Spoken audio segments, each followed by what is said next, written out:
Starting off this channel with a real controversial topic here, but considering how impactful this game is not only to my life but thousands of others around the world, and the fact that this series' newest installment is releasing sometime this year, the garnished amount of intense hype circulating right now makes it a subject that can't be ignored.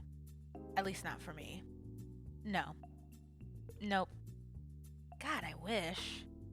No, I'm talking about Kingdom Hearts, a game series that's third installment has been in development hell longer than the entire lifespan of the DCEU. But more specifically the first one, the one that introduced me to JRPGs at the ripe old age of 10, a time in which things like Toonami, G4, and Toon Disney were my main channels of interest. I thought I hit the jackpot when my mom took me to Blockbuster to rent the game.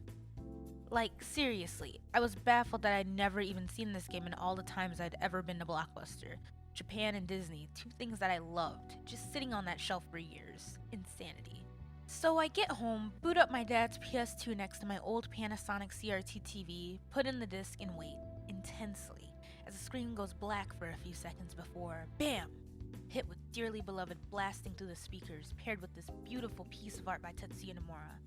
Okay, new game. Beginner, standard, or expert mode. I chose standard mode my first ever run. Biggest mistake of my 5th grade career, but we'll get to that in a second.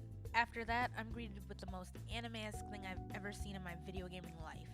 Now, Dearly Beloved was nice, but this opening, simple and clean, the first time I saw that, I thought I was going to die. It looks so good.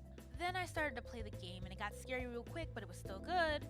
Then I was swinging around some Mickey Mouse sword, fighting a bunch of shadow blob things. Then some other stuff happened. Then I was on an island. Then a bunch of other stuff happened. Then that evil guy from Tarzan and the lizard showed up, and long story short, I rage quit the hell out of KH1. I could never beat that boss, so I just gave up. And I never gave up on a game because I couldn't beat it, not once. I might have gotten bored of one, or had to give it back to the rental store, but this was something else entirely. It was absolutely the most frustratingly difficult game I'd ever played, but somehow that didn't stop me from